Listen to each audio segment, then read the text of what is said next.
So the result is that the records management team has decided to reverse the decisions made and reinstate all of Mr. Mitchell's records for Pac-Man and Donkey Kong. Billy Mitchell, video game player of the century.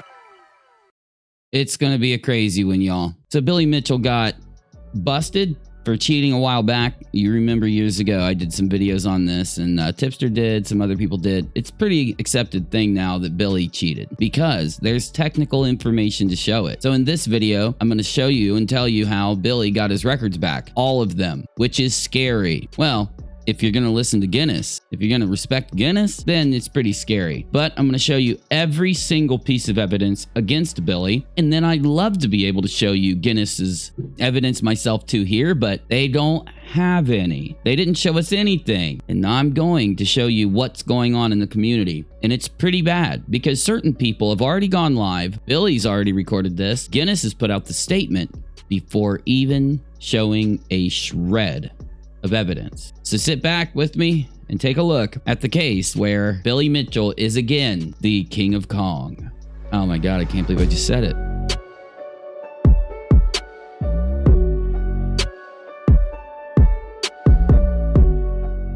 Great. Guinness World Records, unanimous decision to reinstate all of my world records from 1982 to present day. To put it into historical perspective, esports began in 1982, history's first gathering of...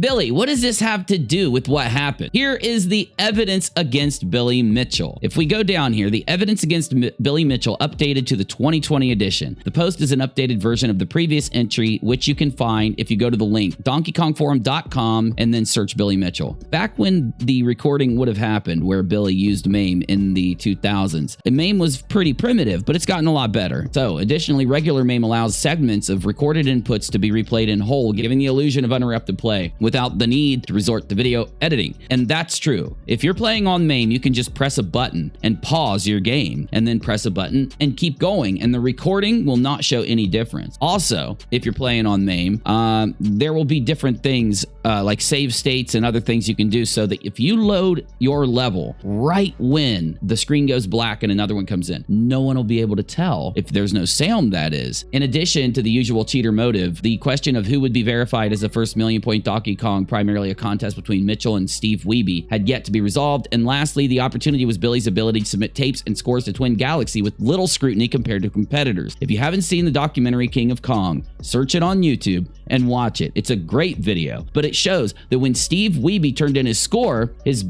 Billy's buddies came and disqualified the score for no good reason. Then, when they invited Steve to come down and set the record live, he did it. And that's why that documentary is so good. He came through and did it. But what does Billy do? Billy submits a tape. So they put Steve Wiebe's score in, and then Billy, his tape comes out that night, and he beats Steve Wiebe. Why didn't he go there live and compete against him? Because, like Steve was forced to do to get a score entered. Why is Billy given this special treatment, basically, from Twin Galaxies? That's the question, but let's keep going. While there had been for years speculation within the competitive Donkey Kong community that Billy's tapes were not authentic, it lacked proverbial smoking gun. This changed when an evidence package was published by Zelnia on February 2nd of 2018. That's when all the videos went viral. That is when all the videos went viral, proving that Billy's world record tapes could never have been produced by the original Donkey Kong hardware. On the arcade cabinet, when these girders are built by the arcade cabinet, it looks a certain way. It does it a certain way. Whatever Billy played on built the girders like this. Billy's 1.5 million score is like this, and MAME is like this. Does this and this look like this one, which is arcade, or this one, which is MAME? The thing you would expect Billy and Guinness to do is show that, well, for whatever reason, Billy's arcade cabinet did load this way and reproduce it for us with actual evidence, you know, exonerate Billy. Hey, King of Kong channel with 500 and some subscribers. You wouldn't expect people to just trust you, or you haven't done your research, or whatever the hell your guys' excuse is. Very funny though. Donkey Kong draws level screens in a fraction of a second. Two quickly for the human eye to observe. While much of MAME Donkey Kong resembles its original arcade counterpart, the ways these screens are drawn are substantially different. The original arcade cabinet draws left to right. Sweep, while MAME draws in snapshots, resulting in a unique transition screen and identifiers on each of the 4 level boards. Above is one example of a transition screen that identifies MAME apart from the arcade, but the smoking gun, or the smoking finger, if you will, is the next image that you're about to see. They would need, Guinness and Billy Mitchell would need to show how this girder finger loads this way on an arcade cabinet when nobody else in the world has been able to produce that. And because of Billy's tapes having this girder finger load like this, it is indicative of MAME. So you're starting to see that there's multiple pieces of evidence to show that he played on MAME. So why are they allowing him to be in the category that he's in? Of course, for Guinness, for the money, for the fame. The most noticeable MAME identifier appear in the iconic barrel board, which is the main board, right? The third girder is captured halfway through rendering, which depending on MAME settings results in this unique pointing finger, which came to be called the girder finger. The girder finger screen is seen multiple times on each of Billy's 2 available submission tapes, as well as on what little footage we have from Billy's 1.062 million score as shown at the Big Bang event in 2010. Despite numerous attempts by multiple parties and a $1,000 bounty offered by Donkey Kong competitor Wes Copeland, no method was ever found of producing this particular girder finger on original hardware. Why does that matter? Because Billy's tapes show the finger, and the entire Donkey Kong community, all they had to do was produce a tape proving that they could produce that finger on original hardware and get 1,000 bones. Barrel without Kong. During the dispute, it was observed that when original hardware loads the barrel board, the blue oil barrel in the bottom corner is never rendered separately from Donkey Kong in the upper left. In several instances on Billy's tapes, the barrel is rendered before Kong and is consistent with some versions of MAME. Note that this identifier is not definitive and that a camera's rolling shutter effect, more on that below, produced these frames from valid gameplay, but only when pointing on an external camera at a TV or monitor. The frame depicting the barrel without Kong should never appear in an original direct feed, as Billy's submissions are supposed to be, or claimed to be, or told to be. Barrel before bonus. On original hardware, the bonus timer in the upper right is always rendered before the barrel in the bottom left. On earlier versions of MAME, the opposite is true. The barrel is loaded before the timer. In Billy's submissions, the barrel is loaded before the timer. This is much less likely to be caused by camera distortion, given that the barrel side of the screen would have to be full 2 frames ahead of the timer side, and screen orientation. Earlier MAME output at the wrong screen orientation from arcade direct feed, requiring a television to be tilted the wrong way. Billy's first 2 tapes are output in the incorrect fashion. In the dispute, this was acknowledged as proof that no matter what else, an undisclosed computer had to have processed the video. Billy's 2010 submission displayed at Big Bang was oriented in the correct fashion, but since it shows other MAME signatures, it is believed the error was since caught and corrected with a simple line command in MAME. Therefore, it even seems as if steps were taken to try and make it look more real once they realized there were these little things that could get them caught up. Gray border. When the original submission tapes were tracked down by Twin Galaxies, TG head custodian Jace Hall noted that the 1.05 million score included a partial gray border, visible only with a VCR capable of showing the overscan area outside the normal television boundary. It would appear that to be in a digital frame, overwritten partially on one side by the actual gameplay window. The border was not present on Billy's previous submissions, while Billy's longtime technician friend, Rob Childs, had claimed the only piece of equipment involved in their direct capture feed, other than the DK cabinet and a VCR, was a converter produced by 2-bit score. This border suggested at the very least a computer capture which was not disclosed. Rendering in color, while not a MAME signature exactly, one issue came up during the dispute was the inability to record a VCR tape in color using the method described by Rob Childs. The signal out from the Donkey Kong cabinet running through a 2-bit score converter was not up to VCR specifications, resulting in a semi-monochrome recording. Attempts by multiple parties, including Twin Galaxies, could not produce the desired color signal to match Billy's tape. During the original dispute, Carlos Pinheiro, a volunteer volunteer technician assisting Team Billy in researching the case, announced that he was able to produce a caller signal after replacing some dried out components on the 2-bit score board. But what was not disclosed until much later was that in order to record caller, somebody had to press their finger down on the converter chip the entire time of the recording, possibly increasing electrical resistance. Jace Hall rightly considered this a modification of the claimed process used, that the process described by Rob Childs could not have been produced on a full caller recording. That is without modification. Listen, I'm not going to try to hold Billy to every one of these standards, of course, because some of them are maybe just flukes, maybe 1 in a million, lightning striking twice. The problem, all of these things combined together with the top problems like the girder finger and the frame loading of the tapes Billy played on. These tapes should not be included in the arcade category. And it's really weird that people who know Billy Mitchell are on the internet right now promising evidence to people. But let's continue. There are even other technical oddities in this, my friends. A number of other assorted oddities have been observed in Billy's tapes. They actually run a tiny bit slower than genuine Donkey Kong gameplay when paired side by side. For instance, on the King of Kong DVD extras, when paired against Steve Weeby's tape, Billy's bonus timer ticks down more slowly. Most notably, on the elevator stage. The flashing 1-up desyncs from Weeby's tape, even though both are started at the same time. Speaking of the flashing 1-up, the flashing does not appear to be as consistent as it should be. While this was strange, it is not conclusive. Arcade signatures. Now, I might edit a little bit of this out. I might try not to, because listen, we need these things explained before you give these scores back, because people work for years to be able to get a score. It's not just something you can throw away for publicity or change and just act like, whatever, it doesn't matter. If you don't follow these rules to be able to record yourself, you don't get the score. I know it's not, look, without rules, there would be no records. There would be nothing. That's the whole basis of the entire thing. If you break the rule at all, you're ruining the entire thing for everybody. No arcade signatures, definitive or conditional, need to be explained away. Each of the indicators present pointed toward MAME. In fact, a few key elements which could have established arcade origin were conclusively absent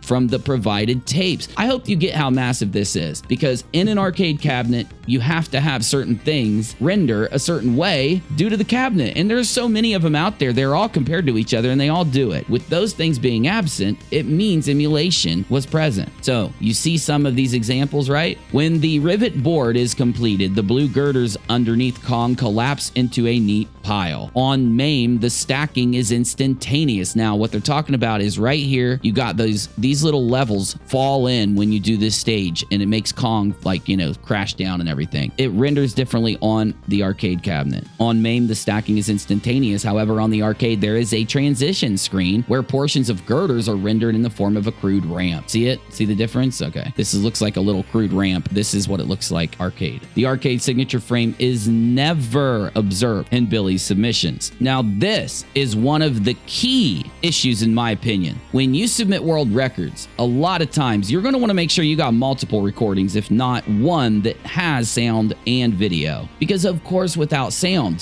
is almost the hardest thing in video editing to deal with if you're going to cheat some kind of video with a video game. Why? Because that sound, every cut you do, you can do little tricks to mask the cut, and you can do some tricks to mask sound cuts. I would pull up my video editor and show you, but this is already taking too long. The versions of MAME available at the time had incorrect sound effects for Donkey Kong, which have been a dead giveaway on Billy's tape. Instead, the submissions simply lack audio, despite the fact that the 2-bit score converter has an option for audio output. So they purposely disabled audio. All they had to do was connect the audio output to record the audio. They purposely didn't. All of this is too much, my friends. Incorrect loading screen. As with incorrect sound effects, and incorrect loading screen would have been a dead giveaway for MAME. Original Arcade produces a chaotic and semi-randomized mess, which has come to be known as a rug pattern. It does look like a rug. Whereas MAME shows a grid of discolored zeros. This is such a dead giveaway. Again, like the sound effect, loading screen and the audio are not conclusive proof. It's a shame that these obvious differences, which would have settled the matter, were somehow left out of the tapes. Why? You'd have to purposely make sure that these things weren't in.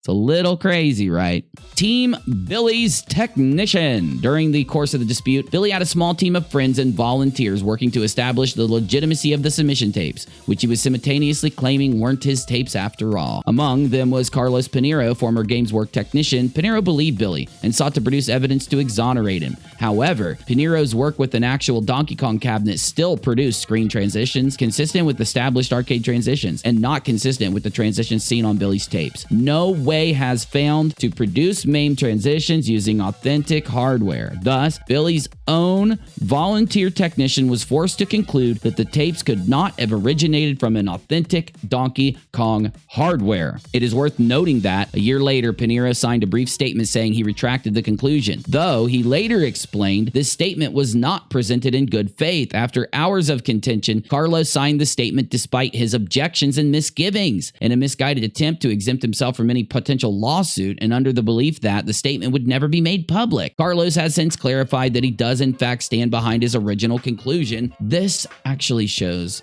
that people were being bullied and threatened with legal, and that just happened with Apollo Legend. He was going to get sued by Billy, but all of a sudden, out of nowhere, he's canceled his GoFundMe. Nobody really knows what happened there. I'll try to take a look at it. Maybe I can get a hold of Apollo, but this is all too weird. Apollo cancels a lawsuit that Billy's throwing at him, and then all of a sudden his scores come back. It's almost like Billy dropped the lawsuits because he was getting his scores back, and that most likely is what happened in my opinion, though that's not corroborated. It's just my opinion. Now, there is a massive amount of circumstantial evidence. I'm going to fast fire through this. I'll try to put this link in the About section if I remember to, or the comments. The objective nature of MAME evidence was that what finally brought the matter to a close, relatively speaking. However, a number of items that aroused suspicion over the years. While none of these are as definitive as MAME, they help illustrate the extent to which the hoax was perpetrated. Now, all of us that have seen Apollo Legends videos and King of Kong and all that, well, you have to watch Apollo Legend. We know that this video was faked. They pretended to swap a Donkey Kong Jr. cabinet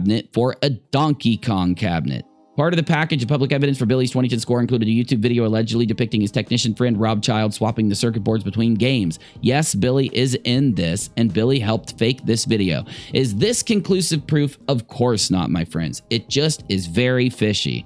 Now, it is often customary for arcade players after getting achievements to get a photo of themselves at the cabinet showing their score, or just a score itself. However, no photo exists in Billy's achievements. No known photos exist from any bystander, despite claims that these feats were witnessed by large crowds who cheered and clapped. 2010 in particular was the era of the iPhone. Not one person thought to pull out their phone and photograph the occasion or to post it to social media. Billy has repeatedly claimed the existence of various photos and videos showing the crowds of onlookers, but none have been published as the staged videos were. So what we're saying is his records had a staged video swapping boards and had all these people with phones and cameras standing around clapping and cheering and witnessing it, but none of them posted a single photo, and none of them exist to this day. My friends, do you now see why so many people believe Billy cheated?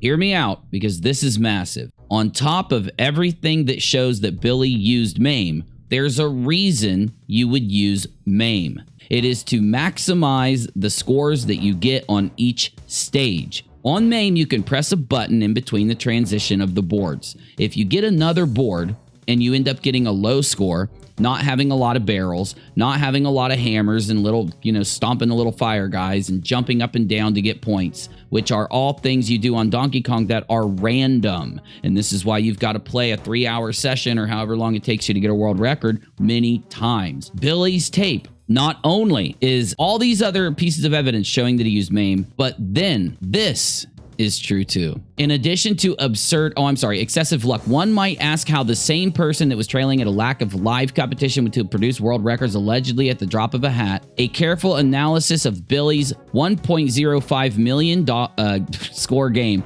revealed an astronomical string of luck pertaining to points from blue barrel smashes, with Billy consistently getting values higher than average. The odds of his level of luck relating to smash points were calculated to be in the 99.7th percentile. Now, if you were going to use MAME, you would grab every level, and before you played it, you'd hit the save state. After playing it, If you didn't get a good score, you'd press the button and redo the level, and nobody would know the difference if you're using MAME. It's why it's so fishy. How in the world did he get the 99.7th percentile when it comes to the top score you get? Because certain barrels only give a certain score, but these blue barrels will give a higher score at random. That's how he got such a high score. It's why he scored the world record, and that's why you don't use MAME to do it, or you get in another category. While a world record will always be statistically outlier, world records by other top players were found to have middling luck with regards to hammer smashes, with the previous record of Robbie Lakeman's being as low as the 21st percentile. Billy's strategy, such as it was, would appear to have been getting as many of these smashes as possible while relying on absurd lucky yields from these smashes throughout the game. This luck is the kind of feature an emulator will provide, definitely if you just hit save state, allowing a player to replay a level over and over until the desired outcome is achieved. Now do you see why this is so massive? Because it's so easy. Just play a level over and over and over. You can't do that on a regular cabinet. You could pause the emulator and go get something to eat and come back while everybody else playing to complete this record has to sit through hours long and not make every tiny mistake you make for those 3 hours could ruin your score. That's why you can't allow this to go through. In addition to the absurd luck, Billy's tape exhibits suspicious strategies and gameplay indicating a likely reliance on save state use. In some cases, deaths were needlessly risked deep into a world record run, such as by jumping into an approaching fireball. In other cases, strategies were employed which normally risk backfiring, either by death or loss of points, nullifying the strategy's gains, but which rarely actually backfired. Normally, the climb to the 5th girder, directly under Kong, is precarious and requires careful timing. Due to Kong's tendency to throw wild barrels while the player is on a ladder, however, Billy takes these moments casually. With these needless risks, again, never backfiring, an unusual strategy is also employed on the rivet board, with Billy aggressively accumulating hammer smashes in situations most players find too hazardous. As with the luck, these all point to the ability to replay levels at will, nullifying the dangers honest competitors must account for. Verified without review, Billy Mitchell's longtime connections to Twin Galaxy and its founder Walter Day afford him privileged access to score education. In 2004, Billy submitted a tape of 1.014 mil, also a purported direct feed, to counter a Steve Wiebe submission of 1.006 mil before the score had been verified. While speaking to a crowd at a New York City event, in his capacity as an affiliate of Twin Galaxies, Billy announced that this was the new world record and the first score of over 1 million. That submission was later withdrawn, and the whereabouts of the tape are unknown. In 2006, Wiebe's 1.049 million, seen at the end of King of Kong, was subject to scrutiny due to a break in continuity between the gameplay and the filming of the circuit boards, whereas Billy accepted tape, of course, shows no peripherals whatsoever. Lastly, Billy's 1.062 million was accepted by a vote among Twin Galaxy staff, none of whom had watched the tape. More on the verification of that score and the referees involved below. But I do want to make sure you understand, I would love to prove Billy's innocence if he's innocent, but I don't want to prove his innocence like a lot of other people seem to want to do if he's guilty. So we need to follow the evidence. Valid questions. Before we get into Billy's rebuttals and deflections, let's address a few legitimate questions a curious bystander may have about the case. Why are some of the transition screens inconclusive? One might wonder if Billy's tapes originated from MAME. Shouldn't all the screen transitions be from MAME? There are actually many reasons why a given screen transition would appear inconclusive. First of all, the different pieces of equipment are not always operating at the same frequency, resulting in potentially lost frames. While many of the transitions on Billy's tapes appear inconclusive due to these distortions, many others are precisely consistent with identified MAME screens. None are indicative of an arcade cabinet. People are literally doing everything in their power to try to find any proof of an arcade cabinet being used by Billy Mitchell, and they just can't find it. Find it.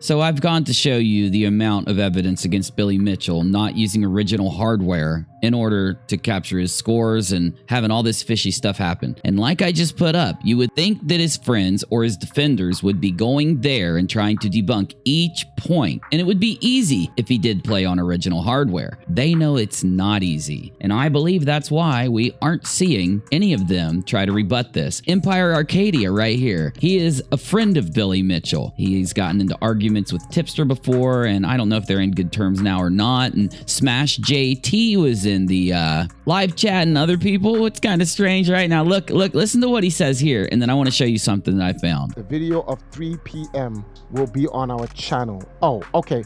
Oh, that's right. Oh. Sorry about that. Billy, you can see it as it premieres. Billy, can you send me the link for the video? He's got Billy literally sending him links and helping him here. Now he went on, Empire Arcadia went on an entire propaganda campaign today, literally calling certain people crackheads and stuff like that. It was insanity. I went in his live chat and I asked him, where's the evidence? Have they rebutted the evidence? And he didn't like that. So while it's premiering, oh no, you'll be here. At 3 o'clock, you can post it in the chat so everyone can see. So Billy, just like how you guys saw Billy's official interview, Billy Mitchell has an actual, you saw a portion of it in the video that I premiered earlier today. That was just like the first 1 minute of it, but he has an actual, I think 2-3 minutes where he talks about his reinstatement. So he has an official statement coming up in 29 minutes. An official statement. Well, weird, because right here on King of Kong, you see Billy Mitchell official statement. Now, the live chat, it was a premiere and there was a live chat. It's not here. Actually, I'm going to subscribe so that I can tell when they upload something else. The live chat's not here. I asked them a question during the live chat, the premiere chat, and they turned it off afterwards. I asked them the question of, while this whole statement from Billy's playing, I'm not even going to mess with it. I asked them, hey, there's a lot of evidence against Billy. Where is the evidence from Guinness Book of World Record and Billy Mitchell to rebut that evidence in order for them to restore the scores? And that's when they, here at King of Kong, now I'm thinking it was Billy himself. 2 people, one on the King of Kong account and another guy named like Brendan Welsh or something. They come back at me and they say, you just haven't done your research. And if you don't have at least a 10,000 score on Donkey Kong, I don't have to listen to you. Now, they don't know that I actually play real video. Now, look, I love Donkey Kong. I love retro games, but I play really advanced video games like Escape from Tarkov and PUBG and competitive online shooters. King of Kong and Brendan can't recognize any conversation with you unless you have a level 40 character in Escape from Tarkov and can actually operate an RSAS against other players effectively and fully mod it. And now, though, I'm just playing around, but this is what I want to show you. So this video, Billy Mitchell official statement, was uploaded to King of Kong YouTube channel, and Empire Arcadia played it while it was live. Now, if we slide all the way down here, somebody says, great, maybe they'll exonerate Todd next. Empire Arcadia says, working on it. Somebody else comes in, Overdrive. You know he's joking. You're a nut job if you think anybody wants that to happen. Then again, if you like cheating Billy, Todd might be right up your alley. Todd Rogers is 100% a confirmed cheater. He was putting his own scores into the Twin Galaxies database as the top contender of these games. And some of his scores were literally impossible by the video game's own code. Now, this was not just for 1 or 2 of the scores he put in. Maybe they put in an accidental score, Uni. Nope, not 1 or 2 of them, many of them. And in Dragster, the time that he had held in the Guinness Book of World Record or somewhere as the top contender, it couldn't even be achieved in the game. The fastest that the car could possibly go by the code itself being operated by a emulator, putting in each input as perfect as possible, could not beat Todd Rogers' score. It was proven to be absolutely impossible. This really bothers me that Empire Arcadia is working on putting Todd Rogers' scores back in. Listen, if you want to make some argument for Billy Mitchell, go get the evidence, go contend the evidence, show us how you contended the evidence so that other people can recreate it, so that scientifically we know that he didn't cheat. I'd love to do it for Billy. It's just impossible, my guy. If you want to tell us that you're also working on Todd Rogers' scores getting back in the database, we now know what side you're on. You don't give a shit if they've proven anything.